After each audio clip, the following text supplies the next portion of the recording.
Time will not permit me to go through the book of Leviticus, see what they use the tithe for. It is for God's work. So give cheerfully. That's another thing. Anytime you want to give, you must give cheerfully. Can you give me 2 Corinthians? Give me 2 Corinthians.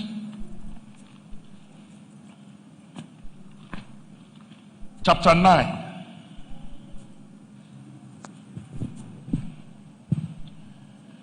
From verse 6, 7, and 8. Let's just start. Let's read it together. But this I say, he which swears sparingly shall reap also sparingly, and he which swears bountifully shall reap also bountifully. Yes, the next verse.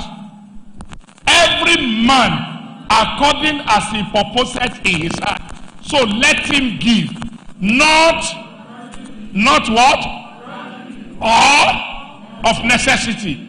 For God loveth a cheerful giver. The way some of you give offering shows that you give out of grudge. The way you give offering. As if God is begging you to give.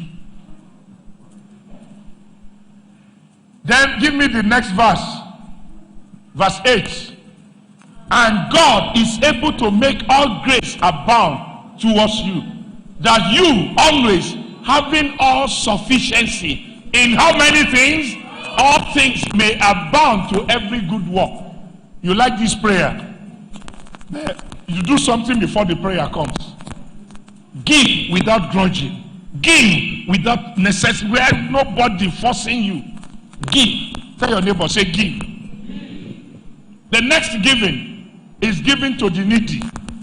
I think we call it welfare offering in this place. Give me Psalm 41 from verse 1.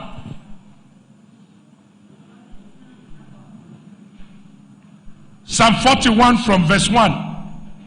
Let's read it together. Yes? That considereth the poor, the Lord will deliver him in time of what? In time of what? Read verse 2. Verse 2. The Lord will preserve him and keep him alive. He shall be blessed upon the earth, and God will not deliver him unto the will of his enemies. That's the blessing of that man that considereth the poor. Look at verse 3 too. Verse 3, I think the blessing is still in verse 3. The Lord will strengthen him upon the bed of languishing. Thou will make all his bed in his sickness. Give me Proverbs 19:17. Proverbs 19:17. Proverbs 19:17. Proverbs chapter 19 verse 17. What does it say?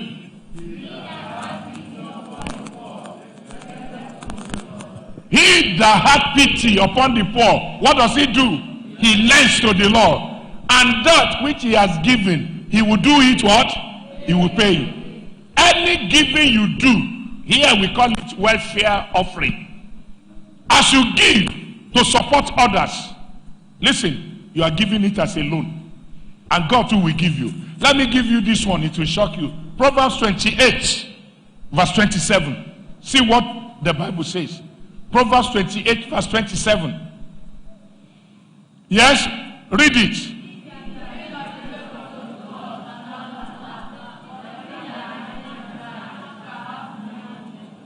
He that does what?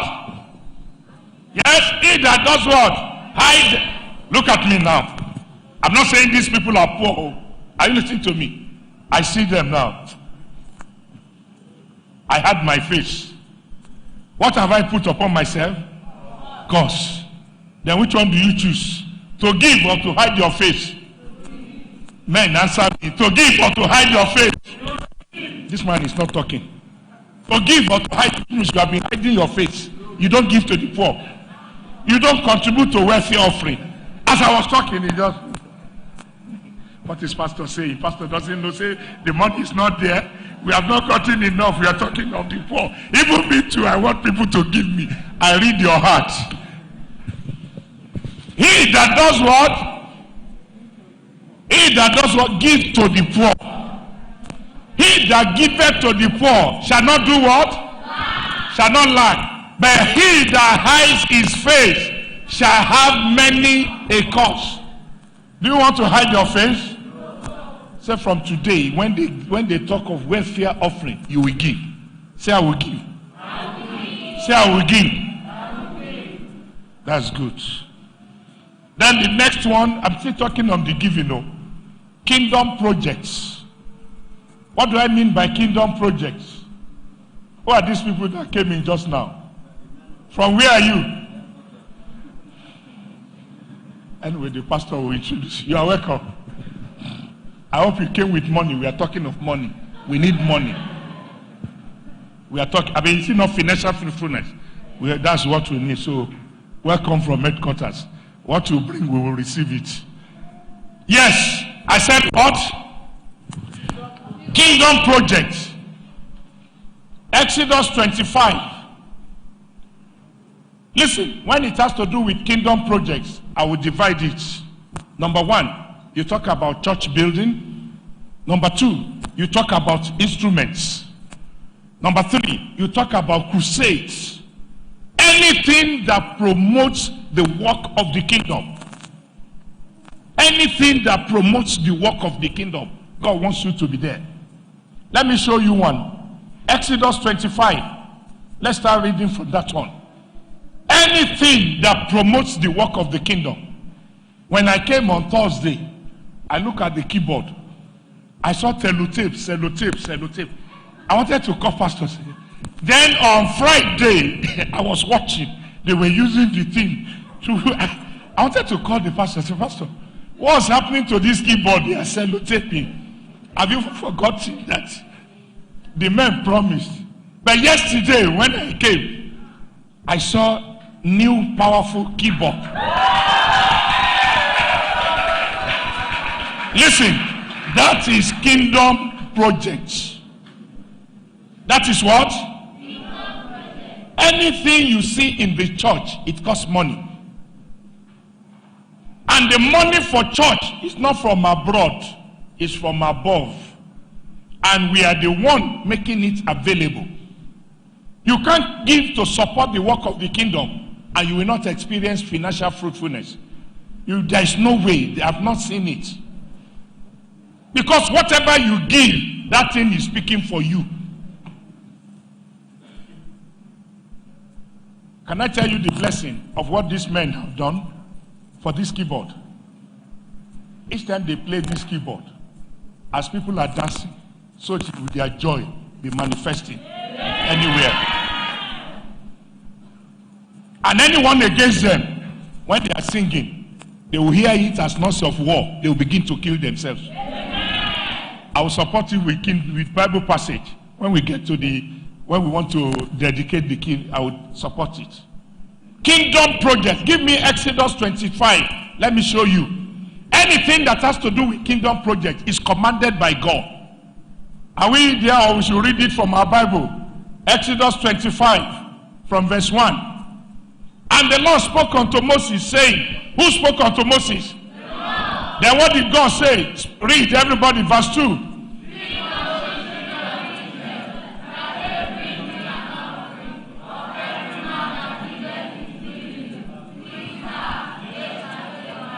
What is the purpose of this offering?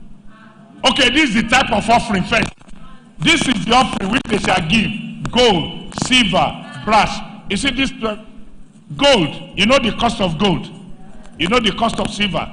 In other words, he's telling you the size. It's not offering of 1,000. 1,000 cannot buy gold. Even those who want to buy marriage rings, there's one they call, how do they call it? Apart from, no, the type of ring. When they don't have money for real gold. GL.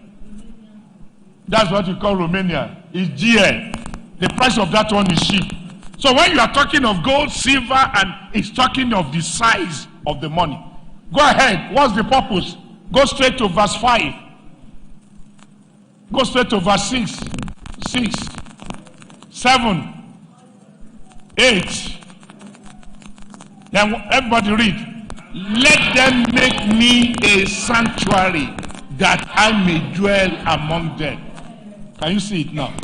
Each time they ask you, we want to do something in God's house, it's God that is commanding.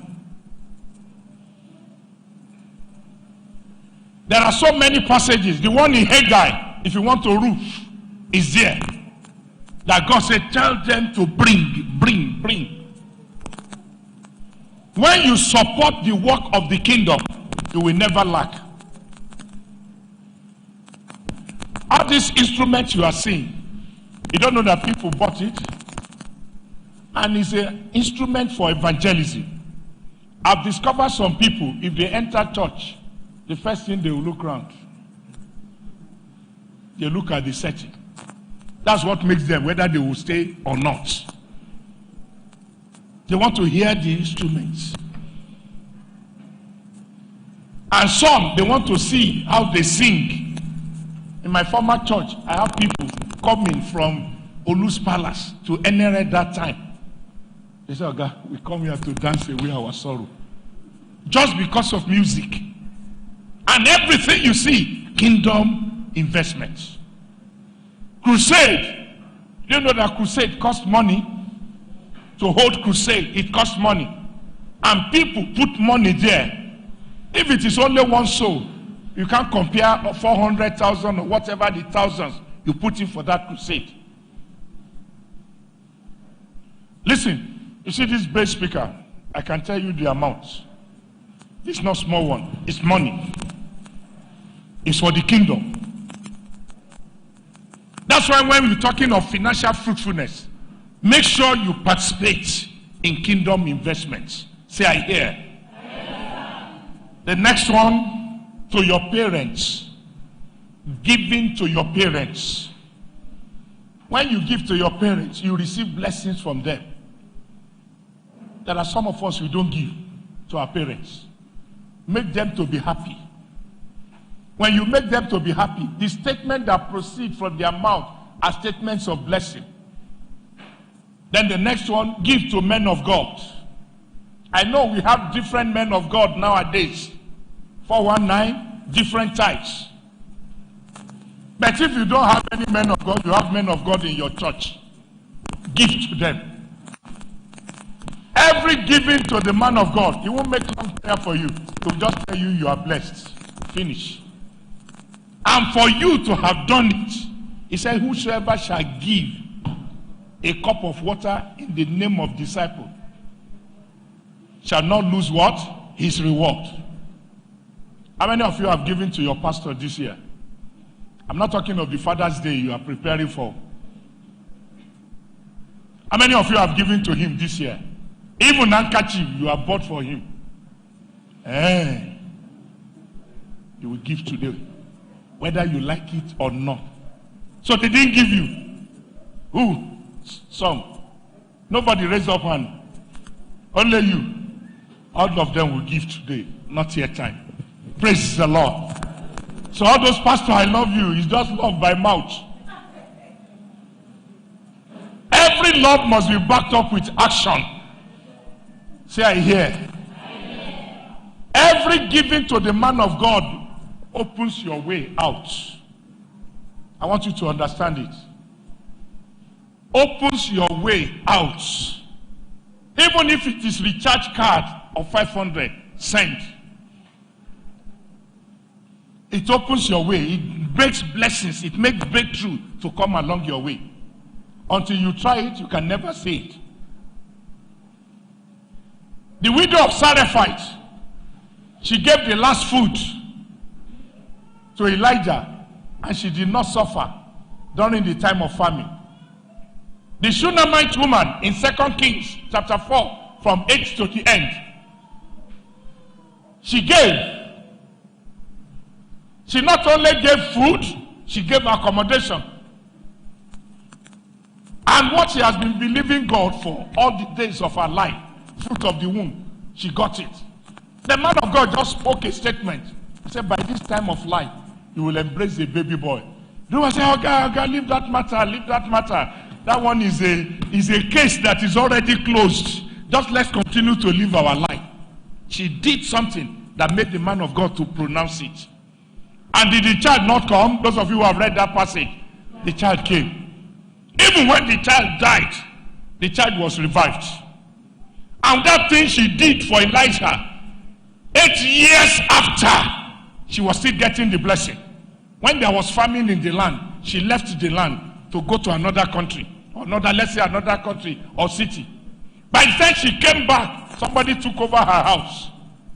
And they introduced her. I said, sir, this woman was the one that took care of that man of God, Elisha. Now, when there was famine, she left. All these people, the tenants occupying her house, they didn't pay. And they have even taken over. What was the judgment? The king said, number one, all what they are owing from when they entered, they must pay. Number two, let them move out of the house. Why? What was speaking for that woman? What she did. Every giving to the man of God is everlasting. It even is a generational blessing. Your children, children's children, they get blessed. That's why when you give to men of God, how many of you are ready to give now? How many men of God do we have in our midst today?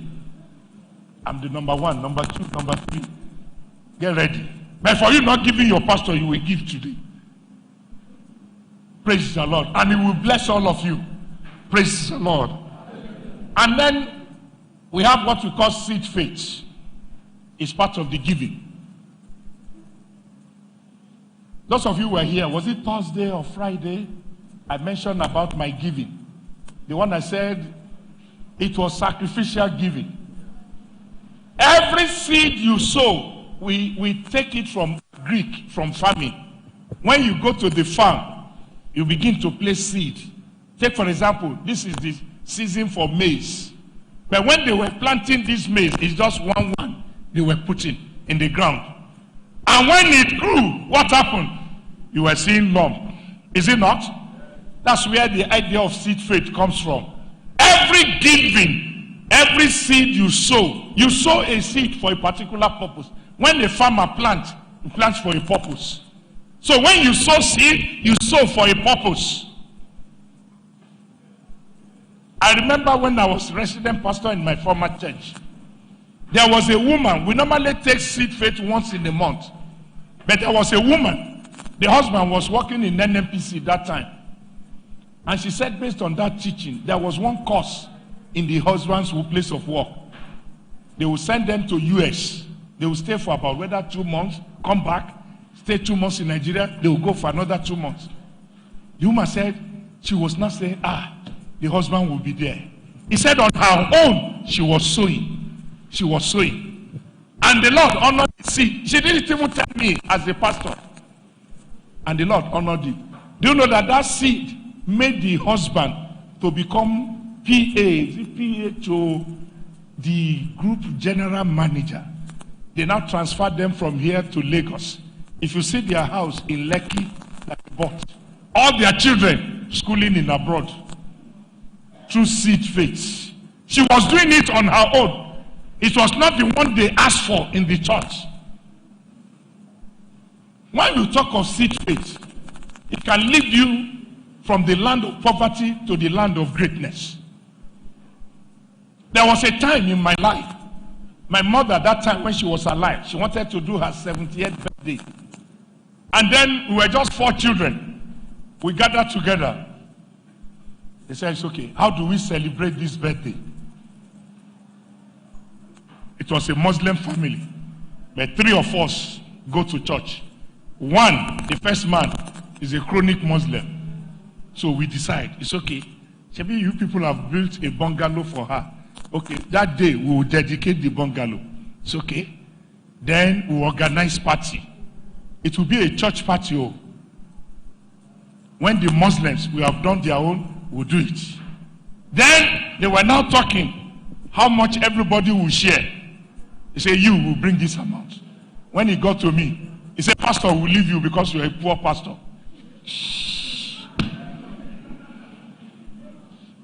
Pastor will leave you because you are a poor pastor. That statement entered my heart. And I came back to worry with that statement. You know what I was doing? I started sowing. Every Sunday, that's in Voice of Peace, so every Sunday I was on my own. The day I had 100 naira, 200, I was sowing. When it was 1 month to the time, I hadn't seen any harvest. When it was a week, somebody just came.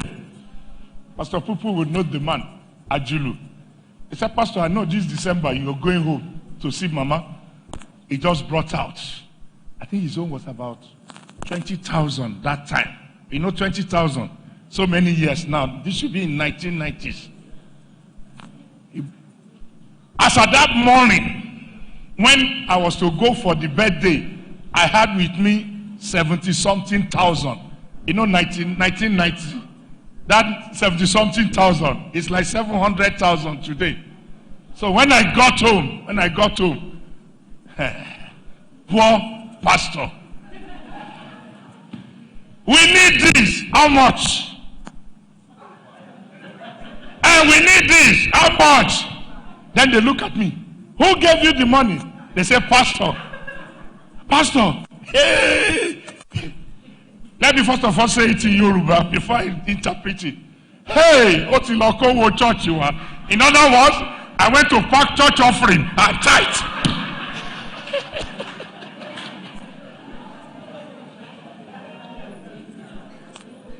Now, do you know that all what I gain, my senior sister said, look, forgive us that we call you poor pastor. Now, what I receive again, with the little I gave, I came back with 100,000 plus.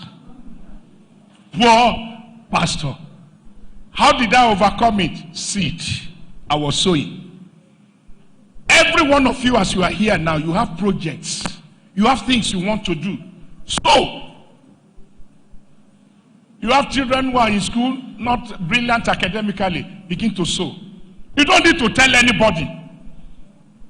The power of seed faith is so great that many of us as believers, we are not exploring it, we are not using it in church. One man came to our church in the headquarters. Igede's father, Victor Igede. The man is over 100. That time he came, he was just 90-something. I said, hey! I said, church, everybody come and sow. If you want to live, see your 90-something, come and begin to sow into the life of this man. Anything you aspire to see, sow. Even we ministers, when we see senior ministers, we sow into their lives. Why?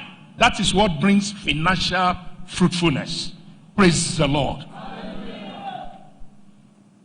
Then, other things that bring financial fruitfulness. Number one, investments.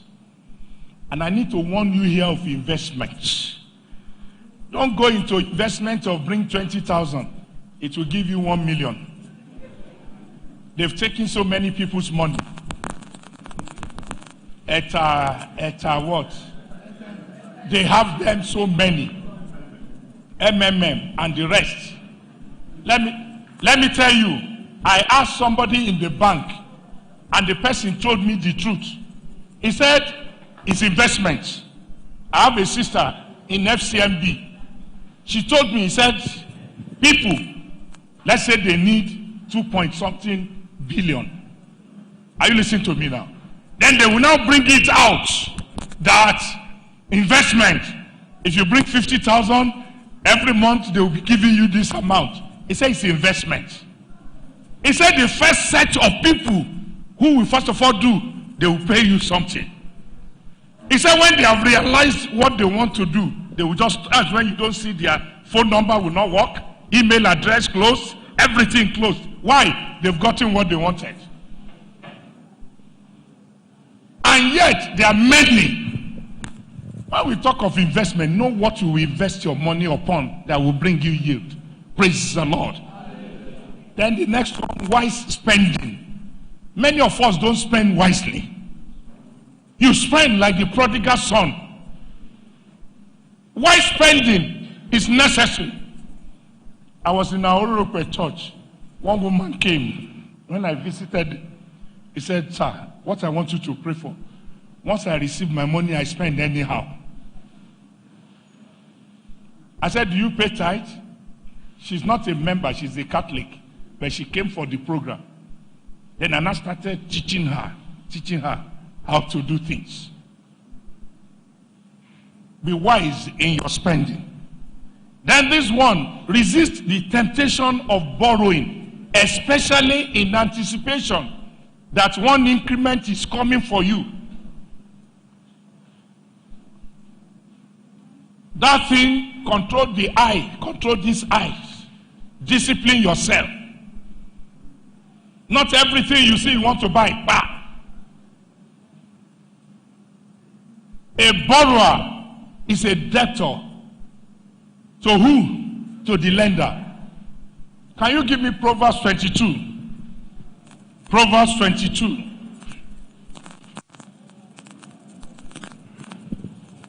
Verse 7. Proverbs 22:7. Help me read it, everybody. The rich ruleth over the poor, and the borrower is servant to the lender. Anytime you go into borrowing, when you say Jesus is a lie, it's the lender that is Lord. Because when the man comes to your house, you hear the knock, say, tell him, I know day, then you are hiding. Who is the Lord now? Is it Jesus or the lender?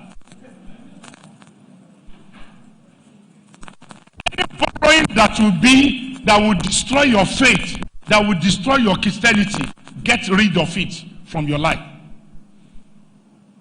One blessing I want you to understand, all these things I've been mentioning since, if you are following it up, you can't be in debt. Quote me. You are following first fruit, tithe, offering, all this. You can't be in debt. What do I say? If you follow this. Believe God to the end. Okay, when I was giving you my testimony, I gave out car, and cars have been coming. It's not that you do permutation. God knows your desire. He knows everything about your life. He knows the next stage you are to enter in your life. But until you do what God asks you to do first, you cannot begin to experience manifestation of this financial fruitfulness. It's because many of us have not disciplined ourselves. Everybody, there is nobody that is ever sufficient financially. Everybody wants more money. One day, they were singing one song. They said, Dangote, Dangote, Dangote need money. I was passing, I was hearing it. Then I now stopped. I said, I want to hear the words of this song. Then my son said, Daddy, I get it, it's inside the, what do you call it? No, YouTube. It's actually YouTube. Then he now played. He said, Dangote, Dangote, Dangote need money. This is the richest man in Africa. He said, yet, he still what? He needs money. And one day, the man was being interviewed. The man said, one day he went to bank. He withdrew $10,000. He withdrew it, $10,000. He said, he looked at it. He said, he got home. He said, what is he going to do with it? He said, he put it in the boot. The next day, they took it to the bank. The man has money, yet, talking of those who need money, he will be number one to come out. So everybody needs money. I have to use him as an instance. But one thing I'm saying is that nobody, don't say, my case is different. Your case is not different. Follow these spiritual principles. Wealth, abundance of wealth, financial fruitfulness shall be your portion. And be faithful to God. Be what? Be faithful to God. You can deceive man, but you cannot deceive God. For you to get financial faithfulness, know the type of people you move with. Proverbs 13:20. He that moveth with the wise shall be wise. A companion of fools shall be destroyed. Don't move with people who will lead you to go and join court, to go and do one thing or the other, join rituals. You've seen it in all this home video. So don't stay like this. Use one of your children. Use it. I've seen it. They showed it, but that is what is happening in reality. You don't use children to make money. You don't join them in rituals. I showed you during the week, wealth gotten by vanity shall diminish. Anyone that gets money, not by right means. Give me Jeremiah 17. We talked about it. Let them see. He said in his days, he will leave the money. Himself shall become a fool. No, not Jeremiah chapter 17 verse 1. Let's start from verse 10.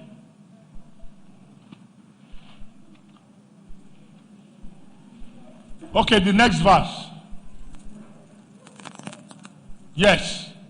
Let's read it. As the partridge seated on eggs and hatched them not, so he that getteth riches and not by right shall leave them in the midst of his days, and at the end shall be a fool.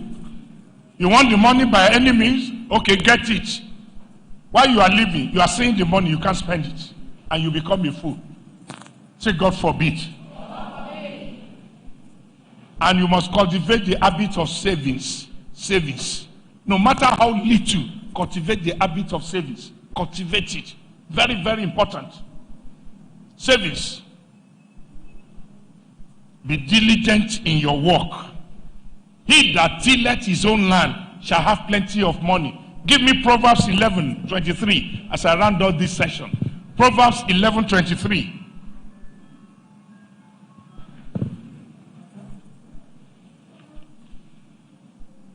No, not this one.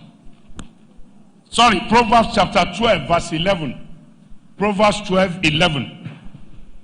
He that tilleth his land shall do what? Shall be satisfied with bread. But he that followeth vain person is void of what? Understanding. He that does what? Tilleth his own land. He that tilleth his own land shall have what? Shall have what?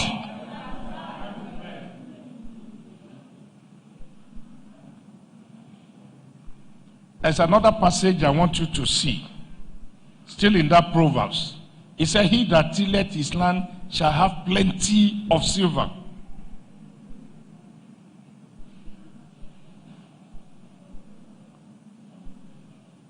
Let's see Proverbs 13:11.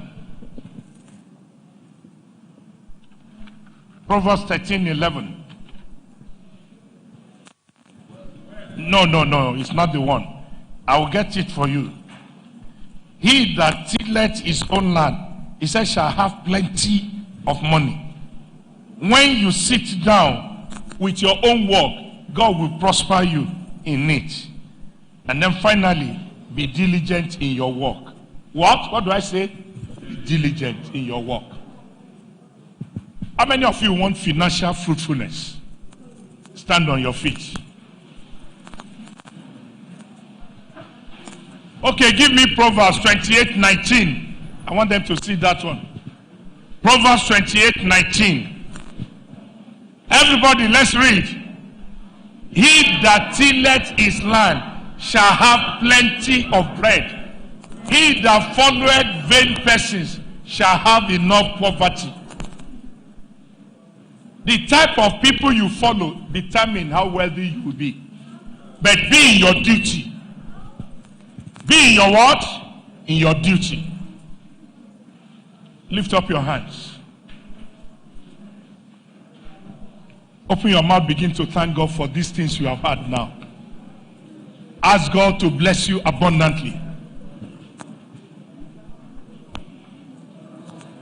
All the men, please come out. All the men, please come out.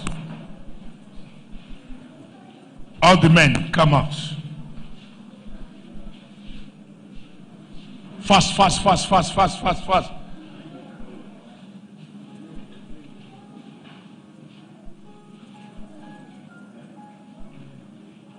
The theme of your program, manifesting financial